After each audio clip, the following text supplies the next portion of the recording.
Screen पे कह रहा है कि एक ट्रेंगल था बाबू ए बी सी है। ट्रेंगल क्या है? ए बी सी है और इसका अंतः केंद्र आई दिया गया है और ये वाला एंगल आपको 108 डिग्री दिया गया है। तो आपसे पूछता है कि कोण x का मान क्या, मतलब कोण A का मान क्या होगा, मतलब कि x बराबर आपसे पूछ रहा है कि क्या होगा।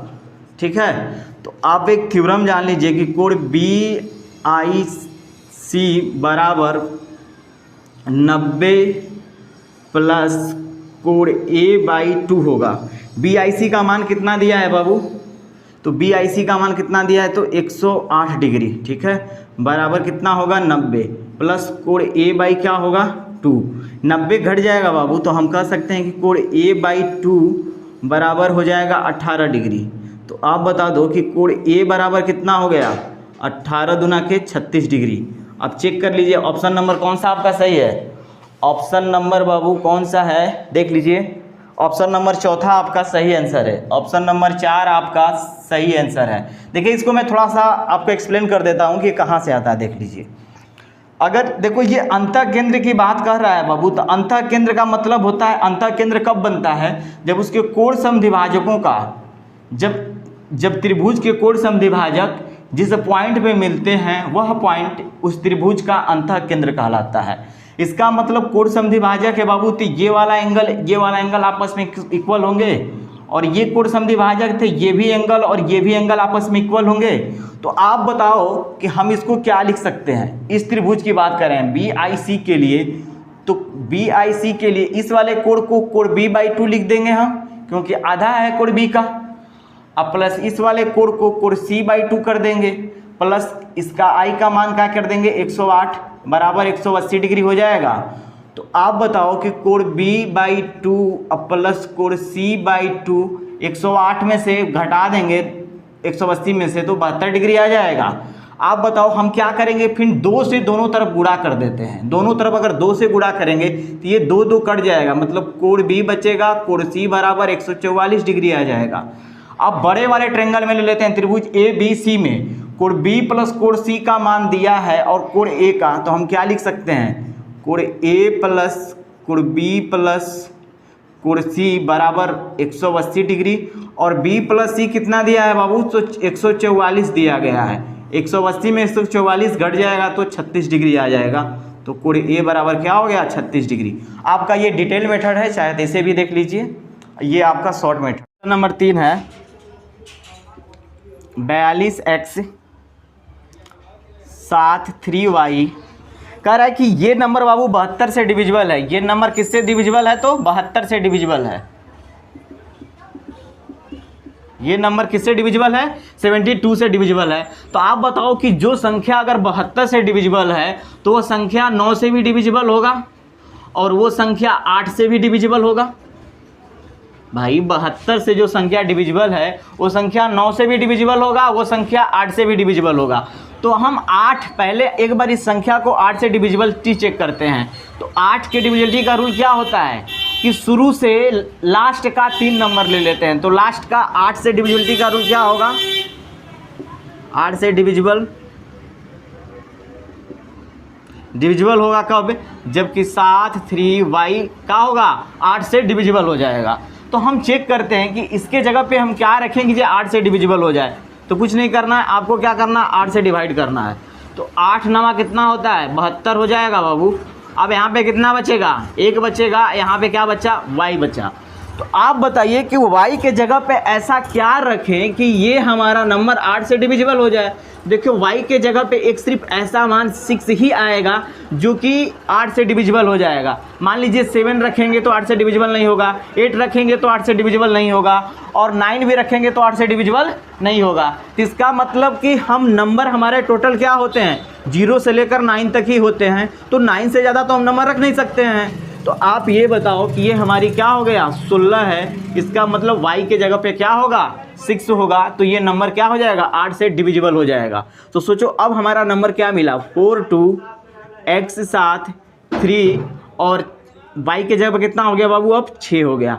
अब हमको चेक करना है कि नंबर क्या 9 से डिविजिबल है। तो 9 से डिविजिबल होने के लिए क्या होता है? सभी संख्याओं का सम क्या हो? 9 से डिविजिबल हो तो पूरा का पूरा नंबर भी क्या होगा?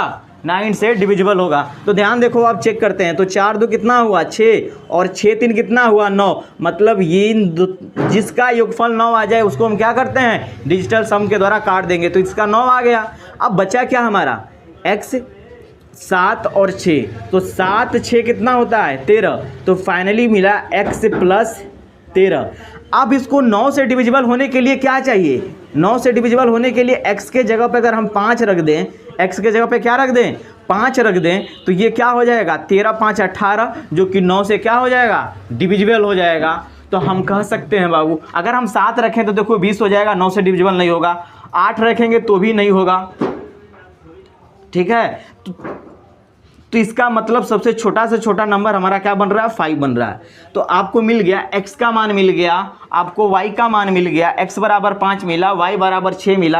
आपसे सवाल में जो पूछा है बाबू कि 5x किसका मान पूछा है, तो 5x माइनस 3y। आप बताओ 5x का मान कितना निकल कर आया है 5 माइनस 3 6। अब बताओ 50 25 और 36 18, 25 में से आप 18 घटा दो तो आपका 7 आंसर आ जाएगा। आप चेक कर लीजिए ऑप्शन नंबर पहला, ऑप्शन नंबर पहला आप देखिए आपके स्क्रीन पे। पहला सवाल क्या कह रहा है बाबू, ध्यान से देखना। कह रहा है कि P का 70%, कितना P का 70%, ठीक है, बराबर है Q के कितने परसेंट के, तो 20% का, ठीक। कितना परसेंट 20%। तो आपसे कह रहा है बाबू, पूछ रहा है कि P कितना परसेंट है Q का।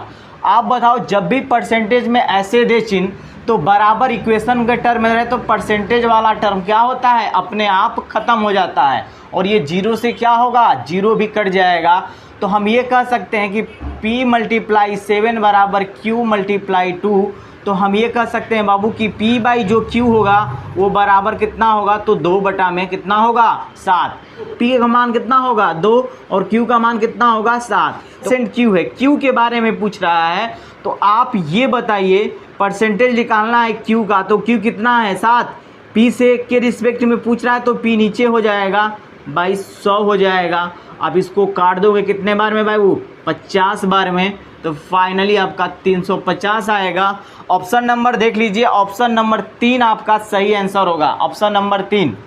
एक बात हमेशा ध्यान दीजिएगा, जिससे तुलना कर रहा है, किससे तुलना किया है बाबू, तो P से तुलना किया है और Q का परसेंटेज पूछ रहा है। तो जिसका पूछेगा वो ऊपर लिखाएगा, जिससे तुलना करेगा वो क्या होगा नीचे लिखाएगा। और परसेंट का मतलब 100 होता है, तो 100 से क्या करेंगे हम मल्टीप्लाई कर देंगे। चलिए उतार लीजिए इसको भी, इन पे दिखाई दे रहा होगा बाबू।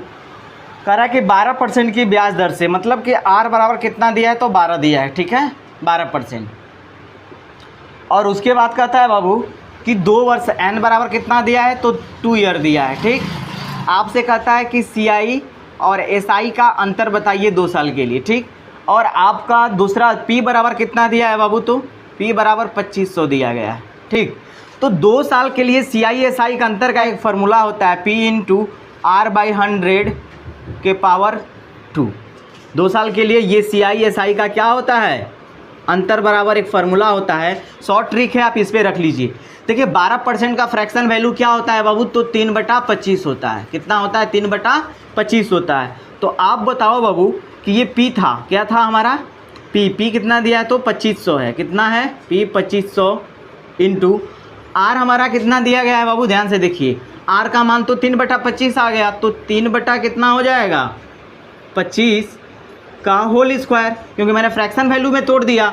आप देखो इसको हम कटाते हैं बाबू, तो ये फाइनली हमारा होगा 2500 मल्टीप्लाई 3 बटा, ये 3 का अगर होल स्क्वायर तोड़ देंगे तो कितना हो जाएगा 9, और 25 का 625 हो जाएगा। ये देखिए कितने बार में कटेगा, 25 से कम 25 और 25 का ये कटेगा 25 बार में, ठीक। इस बार में आएगा, इस 25 से इसको काट देंगे तो 4 बार में, 9 से गुणा कर देंगे तो कितना हो जाएगा 36। तो यही आपका आंसर होगा। देख लीजिए ऑप्शन नंबर किस में दिया है, तो ऑप्शन नंबर 2 आपका सही आंसर है। ऑप्शन नंबर 2 आपका क्या होगा सही आंसर है। ये फार्मूला आप याद रखिएगा, 2 साल के लिए फार्मूला होता है, ठीक।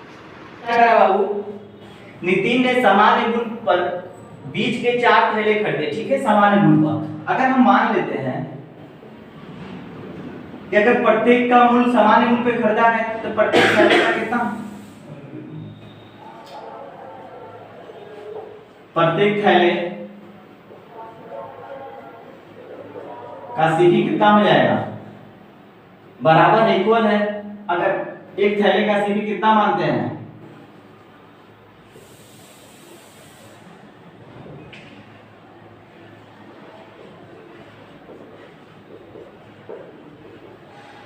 सीपी बराबर x मानते हैं, मान लो कितना मानते हैं हम, x मानते हैं। तो इसी प्रकार के कितने थैले हैं हमारे, 4 थैले हैं, तो कितने हो जाएंगे, 4x हो जाएंगे सीपी हमारे टोटल। और उसके बाद कहता है बाबू बीच के 2 थैले 10% के लाभ पर बेचता है, टोटल हम एसपी निकाल लेते हैं, टोटल एसपी। आप बताओ पहले को 10% के लाभ पर बेचा है, तो ठीक है, तो ये कितना होगा, x का 10%, ठीक, तो 10 बटा में कितना हो गया बाबू, अरे 10% के प्रॉफिट पे बेचा है, तो आपको मैंने क्या बताया था, एमएफ बराबर 10 बटा में 100 लिखेंगे ना बाबू। 10% को आप क्या लिखोगे, 10% बराबर 10 बटा में 100 लिखोगे ना, तो 110 हो जाएगा ये, 110 बटा में 100 प्लस, फिर दूसरा को भी 10% के प्रॉफिट पे ही बेचा है, 110 बटा में कितना होगा, 100 into x प्लस अगला को कितने में बेचा है बाबू, अगले वाले को बेचा है 6% के हानि पे, तो मतलब कि 6% का हानि का मतलब x into 94/100, और अगले को कितना में बेचा है, तो 10% के फिर हानि का मतलब कि 90 बटा में 100 into कितना होगा x। आप बताओ बाबू टोटल एसपी, आप देखो कि ये कितना हो जाएगा, ये x into 10 110, 110 कितना हुआ, 220, 220, अब जोड़ दो बाबू कि 220 94 और 90 को जोड़ोगे तो कितना आएगा, 4 9 18 तो 20 के 0 2 2 2 404, कितना आएगा, तो 404x बाई 100, 404 बाई कितना आ गया, 100 आ गया। ये आपका टोटल एसपी आ गया, ये कितना आ गया, टोटल एसपी आ गया आपका। आप बताओ 404 बटा 100 टोटल एसपी आ गया।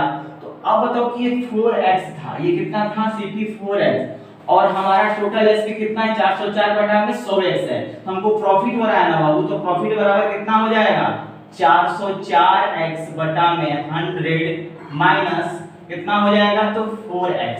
जब इसको घटाओगे बाबू तो ये मिलेगा 4x बटा में कितना मिलेगा, तो 100। इतना हमको क्या हो रहा है, प्रॉफिट हो रहा है। तो आप बताओ कितना का जब प्रॉफिट हो रहा है बाबू, तो हम क्या लिख सकते हैं, 4x बटा में कितना, 100। प्रॉफिट कितने पे हुआ है, तो 4x पे हुआ है, 4x इंटू कितने पे, 100। आप बताओ ये 100 से 100 खत्म हो जाएगा, ये x से x खत्म हो जाएगा, इस 4 से 4 खत्म हो जाएगा, बराबर 1% का प्रॉफिट होगा। ऑप्शन नंबर चेक कीजिए कौन सा होगा, चौथा का तीसरा आपका सही आंसर है। चौथा का क्वेश्चन नंबर ऑप्शन नंबर तीसरा आपका सही आंसर होगा। देखिए क्या करना है, कह रहा है कि एक थैला है और सभी का सीपी इक्वल है, तो 4 थैले हैं तो चारों थैले का सीपी कितना हो जाएगा, 4x, और टोटल एसपी चारों थैला का हम निकालते हैं, यहाँ पे तो कितना 404 बटा में x आ गया, हमको प्रॉफिट कितना हुआ होगा, सो 404 था और सीपी हमारा 4x है, जब घटाए तो 4x बाई 100 आ गया, ये हमको प्रॉफिट हुआ है। कितने पे प्रॉफिट हुआ है बाबू, तो 4x पे हुआ है ना, इंटू 100, तो ये हमारा क्या होगा, देखिए 100 से 100 कट जाएगा, एक्सेस कटेगा और 4 से 4 कटेगा, फाइनली 1 बचेगा, तो 1% आपका क्या हो जाएगा, प्रॉफिट हो जाएगा।